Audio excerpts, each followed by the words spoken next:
Welcome to exam सहपाठी। आज के इस वीडियो में हम लोग यूपी टेट के ईवीएस के सिलेबस के क्रम में अगले टॉपिक का अध्ययन करेंगे। हमारे जो हमारे सिलेबस में दिया हुआ है वो है आपका राष्ट्रीय पर्व, राष्ट्रीय प्रतीक, मतदान और राष्ट्रीय एकता। तो इससे कुछ महत्वपूर्ण प्रश्नों को हम इस जो है प्रैक्टिस सेट में सॉल्व करेंगे। तो आइए इसको स्टार्ट करते हैं। पहला क्वेश्चन लेते हैं हम। निम्नलिखित में से कौन सा राज्य का सबसे महत्वपूर्ण तत्व है, यानी कि राज्य के लिए सबसे महत्वपूर्ण तत्व की बात आपसे पूछी जा रही, वो कौन सा होता है? ध्वज होता है, राजधानी होता है, संप्रभुता होता है या फिर शासनाध्यक्ष होता है? तो जो राज्य का सबसे महत्वपूर्ण तत्व होता है वो आपको पता होना चाहिए, वो होता है आपका संप्रभुता। ठीक है ना?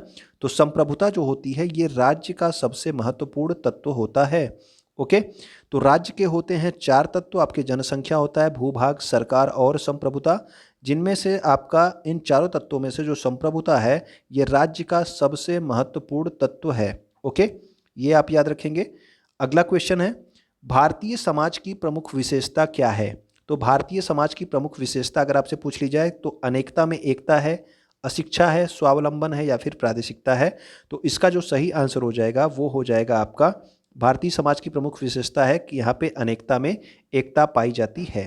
ओके, नेक्स्ट क्वेश्चन देखिए। क्योंकि यहाँ पे विभिन्न धर्मों, भाषाओं, इन सब के लोग एक साथ रहते हैं, इसीलिए आपकी ये अनेकता में एकता भारतीय जो है समाज की विशेषता है। ये ठीक है। भारत में एकता में अनेकता और अनेकता में एकता है, यह कथन किसका है? तो ये कथन आपसे पूछ लिया जाएगा डायरेक्ट आपसे कि भारत में एकता में अनेकता और अनेकता में एकता ये किसने कहा है? तो आपको पता होना चाहिए, ये आपका कहा है वी.ए. स्मिथ ने। ठीक है, विंसेंट ए स्मिथ ने कहा है इसको। ओके, तो भारत में अनेकता में एकता, एकता में अनेकता किसने कहा है? ये कहा है वी.ए. स्मिथ ने। इसके अलावा आपको एक कथन जो है एकता से संबंधित और याद रखना है। ओके, ये है आपका, भारतीय राष्ट्र राज्य का वर्णन करने के लिए विविधता में एकता मुहावरे का प्रयोग किसने किया था? तो विविधता में एकता अगर आपसे पूछ लिया जाएगा तो इसका जो आंसर होगा वो होगा आपका पंडित जवाहरलाल नेहरू। ठीक है ना? तो इसका जो आंसर होगा ये ऑप्शन नंबर डी होगा। लेकिन अगर आपसे पूछा जाए एकता में अनेकता और अनेकता में एकता ये किसने बोला था? तो वो बोला था VA. Smith, Vincent A Smith ने। ओके, विविधता में एकता किसने कहा था? वो कहा था आपके पंडित जवाहरलाल नेहरू ने। ठीक, तो ये दोनों पॉइंट आप याद रखिएगा। अगला क्वेश्चन देखते हैं हम लोग। तो अभी हम लोग राष्ट्रीय एकता से संबंधित प्रश्न देख रहे थे, अब हम लोग देखेंगे मतदान से संबंधित कुछ प्रश्न। तो इसमें आपका पहला क्वेश्चन है, वीवीपैट का पूर्ण रूप क्या है? वीवीपैट आप लोग, इससे आपका चुनाव होता है, आपको पता है, तो इसका फुल फॉर्म आपसे पूछा जा सकता है। तो ये होता है आपका voter verified paper audit trail. ठीक है, तो इसको आप डायरेक्ट याद रख लीजिएगा। वीवीपैट का फुल फॉर्म आपसे पूछा जा सकता है, मतदान आपके टॉपिक में दिया गया है इस वजह से। ओके, तो वीवीपैट का फुल फॉर्म क्या हो गया? Voter verified paper audit trail. तो ऑप्शन नंबर 20 का जो सही आंसर हो गया। और नोटा का भी आपसे ऑप्शन पूछा जा सकता है। तो नोटा जो है ये नन ऑफ द अबव होता है। ठीक है ना? नोटा जो है बटन इसलिए होती है, यानी कि आप अगर जितने भी उम्मीदवार पार्टी के दिए गए हैं वो अगर आपको ना पसंद हो तो सबसे नीचे आपका नोटा का बटन होता है, आप उसको दबा दीजिए कि इन सब में से कोई नहीं पसंद है आपको।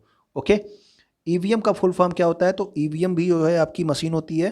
तो ईवीएम का फुल फॉर्म होता है इलेक्ट्रॉनिक वोटिंग मशीन। तो ये सारे जो तीन फुल फॉर्म है ये मतदान से संबंधित हैं। ठीक है, तो ये तीनों आपको याद होने चाहिए।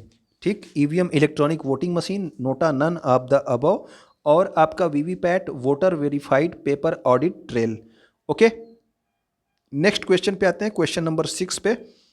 सभी भारतीयों को मतदान का अधिकार होना चाहिए, चाहे उनका सामाजिक आर्थिक स्तर कुछ भी हो। ओके, ये कथन किसने कहा था? महात्मा गांधी ने, राजेंद्र प्रसाद ने, बी.आर. अंबेडकर ने या फिर जवाहरलाल नेहरू ने? तो सामाजिक आर्थिक स्तर की बात कर रहे हैं तो ये आपके कौन थे?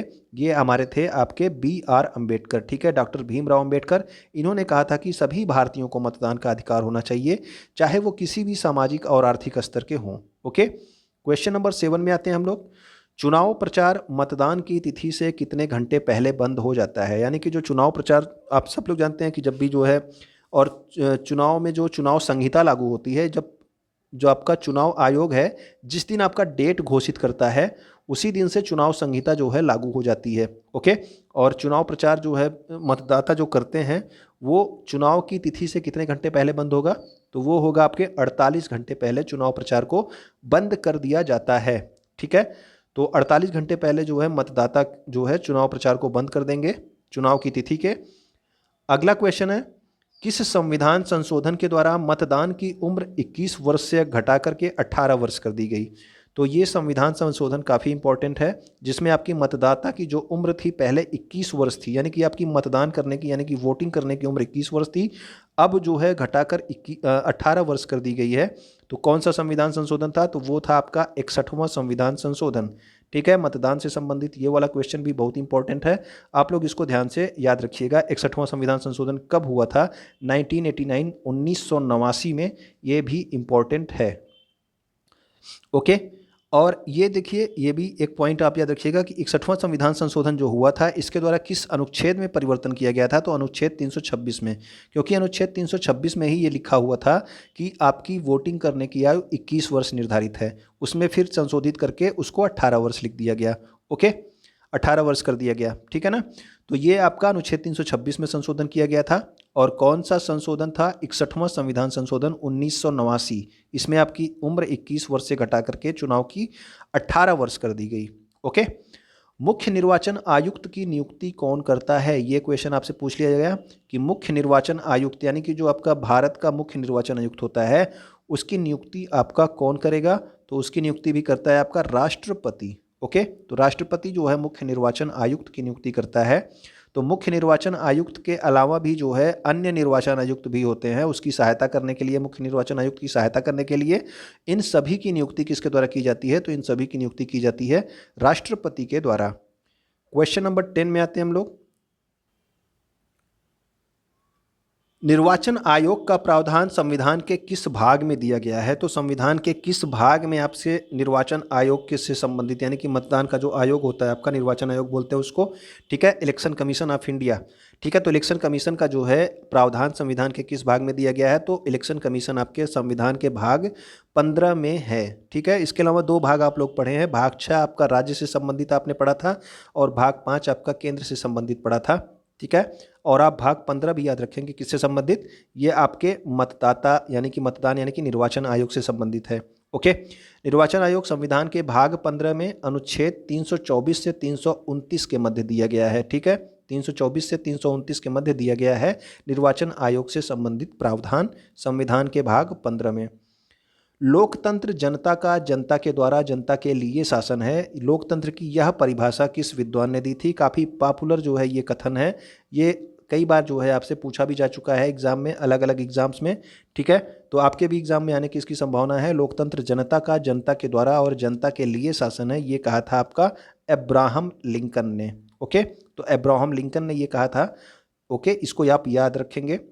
अगला है आपका क्वेश्चन नंबर 12, राष्ट्रीय मतदाता दिवस कब मनाया जाता है? तो राष्ट्रीय मतदाता दिवस आपसे पूछा जा रहा है। तो राष्ट्रीय मतदाता दिवस आपका मनाया जाता है कब? 25 जनवरी को। ओके, तो 25 जनवरी इसका सही आंसर हो गया, राष्ट्रीय मतदाता दिवस, ठीक। तो ये आपका 25 जनवरी को मनाया क्यों जाता है ये भी आप ध्यान रखेंगे, क्योंकि जो निर्वाचन आयोग है इसकी स्थापना 25 जनवरी 1950 को हुई थी, ठीक है। 25 जनवरी 1950 को आपके निर्वाचन आयोग की जो है स्थापना हुई थी और पहली बार चुनाव जो है 1951 में कराए गए थे। ओके, 1951 में कराए गए थे और ये चुनाव कब तक चला था? 1952 तक चला था, ठीक है ना।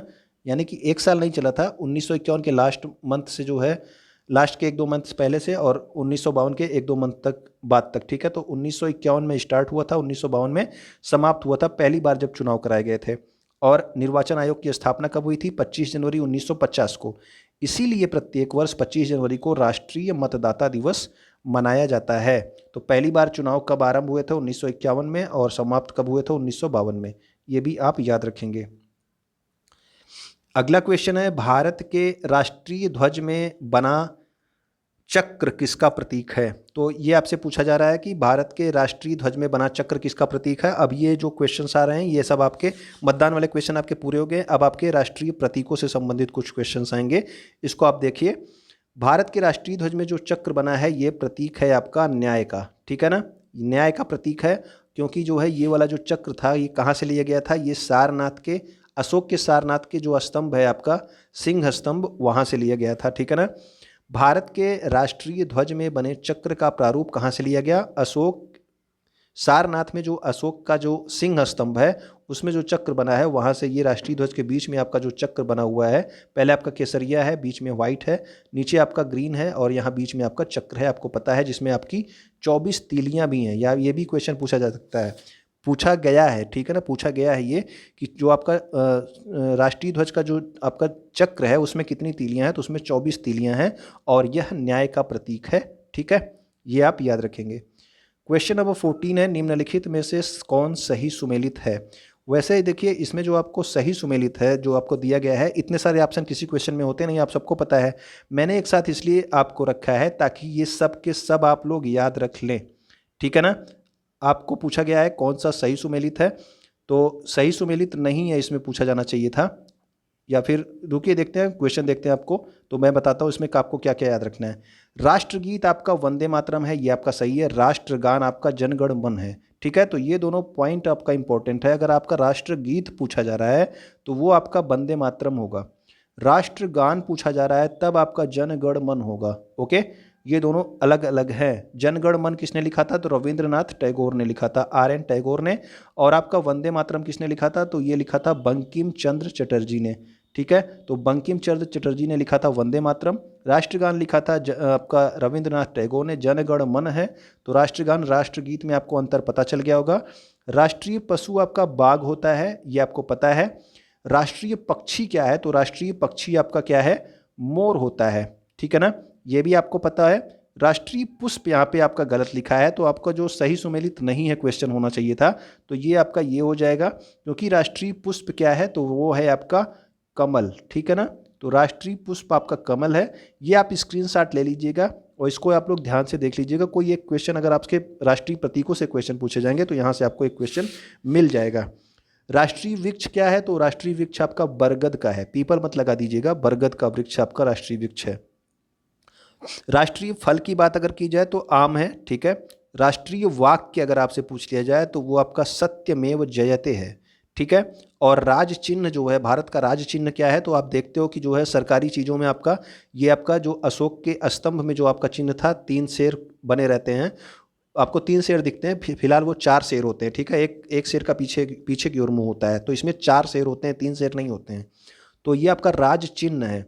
तो ये सब के सब आपको याद रखने हैं, ओके, सारे के सारे। बस खाली आप लोग यहाँ पे राष्ट्रीय पुष्प गुलाब की जगह आप क्या करोगे, कमल करोगे, क्योंकि गुलाब नहीं है, ये वाला आपका गलत हो गया, ठीक है। तो कौन सा सही सुमेलित नहीं है अगर आपसे पूछा जाएगा तो इस तरह से आप ऑप्शन कर दोगे, जो आपका गलत रहेगा उसको आप चूज कर लोगे, ठीक। तो ये सारे के सारे आपको याद रखने हैं, ये सारे आपके राष्ट्रीय प्रतीक हो गए। तो यहाँ पे देखिए भारत का राष्ट्रीय पुष्प कमल है, ये भी लिखा हुआ है नीचे आंसर में। क्वेश्चन नंबर 15 पे आते हैं, संपूर्ण राष्ट्रगान का वादन या गायन काल कितना है। तो ये तो काफ़ी जो है आपका सिंपल क्वेश्चन हो जाता है, आप सबको पता होना चाहिए कि राष्ट्रगान कितने समय में गाया जाता है, तो ये गाया जाता है आपका 52 सेकंड में, ठीक है ना, तो 52 सेकंड में राष्ट्रगान को आप लोग गा के ख़त्म कर देते हो, ओके। तो राष्ट्रगान क्या था, अभी आपको बताया गया, राष्ट्रगान जब आएगा तो ये आपका जन गण मन है, ठीक है, जन गण मन है। राष्ट्रगीत आएगा तो वो आपका वंदे मातरम है, ओके। तो ये दोनों आप अंतर याद रखिएगा। क्वेश्चन नंबर 16 हमारा क्या कहता है, ये कहता है कि गांधी जयंती को किस रूप में मनाया जाता है। तो अभी जो ऊपर के क्वेश्चन थे ये आपके राष्ट्रीय प्रतीक से संबंधित थे, अब आपका राष्ट्रीय पर्व से संबंधित क्वेश्चन आता है। तो राष्ट्रीय पर्व आपके 3 होते हैं, ठीक है, एक तो होता है आपका गांधी जयंती, एक होता है स्वतंत्रता दिवस, एक होता है गणतंत्र दिवस। तो ये 3 आपके क्या होते हैं, ये आपके होते हैं राष्ट्रीय आपके पर्व, ठीक है ना। तो ये 3 आपके राष्ट्रीय पर्व हैं, ये आप याद रखना, इसके अलावा आपको ज़्यादा चीज़ें नहीं याद रखनी है। तो गांधी जयंती को किस रूप में मनाया जाता है अगर ये पूछ लिया जाए तो आप तो जानते हैं गांधी जी अहिंसा के पुजारी थे, तो इसको अंतर्राष्ट्रीय अहिंसा दिवस के रूप में मनाया जाता है गांधी जयंती को, ओके। तो ये आपका अहिंसा दिवस हो गया। और गांधी जयंती मतलब कि गांधी जी का जन्म कब हुआ था, तो इनका जन्म जो है 2 अक्टूबर को हुआ था। तो 2 अक्टूबर को महात्मा गांधी की जयंती के उपलक्ष्य में अंतर्राष्ट्रीय अहिंसा दिवस के रूप में भी मनाया जाता है। और गांधी जयंती हमारे देश का एक राष्ट्रीय पर्व है, ओके। तो ये भी आप याद रखना। राष्ट्रीय पर्व वो होता है जिसमें जो है आपका कोई भी धर्म जाति से संबंधित उसका जो है कोई मतलब नहीं होता। तो देखिए आपका गांधी जयंती का भी कोई नहीं संबंध है, जो है आपका गांधी जयंती हो गया, स्वतंत्रता दिवस, गणतंत्र दिवस, ये 3 होते हैं, ठीक। हमारे देश का संविधान कब लागू हुआ था, तो संविधान लागू हुआ था आपका 26 जनवरी 1950। इसीलिए जो है प्रत्येक वर्ष 26 जनवरी को आप क्या मनाते हो, गणतंत्र दिवस मनाते हो, ठीक है ना। गणतंत्र दिवस आप मनाते हो प्रत्येक वर्ष 26 जनवरी को। तो 26 जनवरी भी जो है क्या होती है, ये हमारा भी एक राष्ट्रीय पर्व है, गणतंत्र दिवस। ओके, तो 26 जनवरी 1950 को देश का संविधान लागू हुआ था, इसीलिए जो है प्रत्येक वर्ष 26 जनवरी को गणतंत्र दिवस के रूप में मनाया जाता है और गणतंत्र दिवस हमारे देश का एक राष्ट्रीय पर्व है।